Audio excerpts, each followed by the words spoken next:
ایک دور گاؤں تھا جہاں نہ بجلی تھی نہ پکی سڑکیں، مگر دلوں میں سادگی اور آنکھوں میں خواب تھے۔ اس گاؤں کا نام سبز پور۔ گاؤں کے چاروں طرف کھیت تھے، آم، نیم اور پیپل کے درخت، اور درمیان میں کچی مٹی کے گھر۔ انہی گھروں میں ایک بہت ہی عجیب سا گھر تھا جسے سب لوگ دھنیا کا گھر کہتے تھے۔ یہ گھر باقی گھروں جیسا نہیں تھا۔ اس کی چھت پر، دیواروں پر، حتیٰ کہ دروازے کے آس پاس بھی ہرا ہرا دھنیا اگا ہوا تھا۔ جب ہوا چلتی تو پورا گھر دھنیے کی خوشبو سے مہک اٹھتا۔ لوگ دور سے ہی پہچان لیتے تھے کہ یہی ہے جادوئی دھنیے کا گھر۔ اس گھر میں ایک بوڑھی عورت رہتی تھی جس کا نام تھا بی اماں۔ بی اماں نہ بہت امیر تھی نہ بہت غریب، مگر اس کے دل میں عجیب سی روشنی تھی۔ وہ اکثر کہا کرتی تھی، یہ دھنیا عام نہیں، یہ اللہ کی نعمت ہے جو نیت کے حساب سے اثر دکھاتا ہے۔ گاؤں کے بچے بی اماں سے ڈرتے بھی تھے اور پیار بھی کرتے تھے۔ وہ کہتے تھے کہ بی اماں جادو جانتی ہیں، مگر حقیقت یہ تھی کہ بی اماں بس ایک نیک دل عورت تھی۔ کہتے ہیں کئی سال پہلے بی اماں کے شوہر بہت بیمار ہو گئے تھے۔ اس وقت ان کے پاس علاج کے پیسے نہیں تھے۔ ایک رات بی اماں نے سچے دل سے دعا کی۔ اگلی صبح اس کے صحن میں خود بخود دھنیا اگ آیا۔ اس نے وہ دھنیا بیچ کر دوا لی اور اس کے شوہر ٹھیک ہو گئے، مگر چند سال بعد وہ دنیا سے رخصت ہو گئے۔ بی اماں نے اس دھنیے کو کبھی فضول نہیں سمجھا۔ وہ کہتی تھی یہ گھر نہیں، یہ آزمائش ہے۔ اسی گاؤں میں ایک لڑکا رہتا تھا، اس کا نام علی تھا۔ علی بہت غریب تھا مگر دل کا بہت صاف۔ اس کا باپ بیمار رہتا تھا اور ماں لوگوں کے گھروں میں کام کرتی تھی۔ علی پڑھنا چاہتا تھا مگر غربت آڑے آتی تھی۔ ایک دن علی نے سنا کہ جو بھی بی اماں کے دھنیے سے بنا کھانا سچے دل سے کھائے، اس کی مشکل آسان ہو جاتی ہے۔ علی ہمت کر کے بی اماں کے گھر پہنچا۔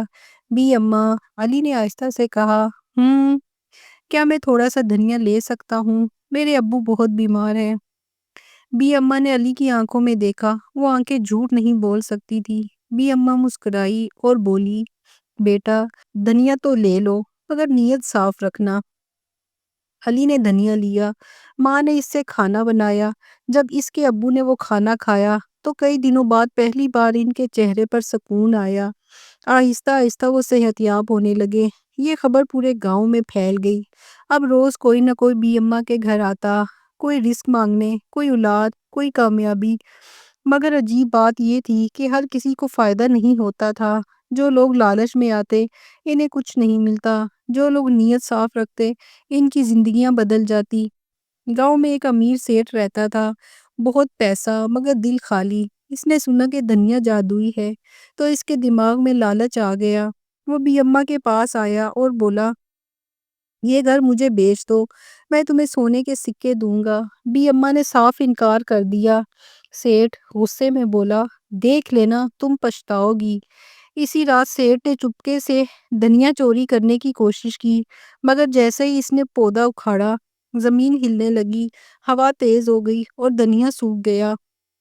صبح پورا گھر ویسے ہی تھا مگر سیٹھ کے ہاتھ خالی تھے اور اس کا دل خوف سے بھر گیا۔ کچھ دن بعد گاؤں میں قحط آ گیا۔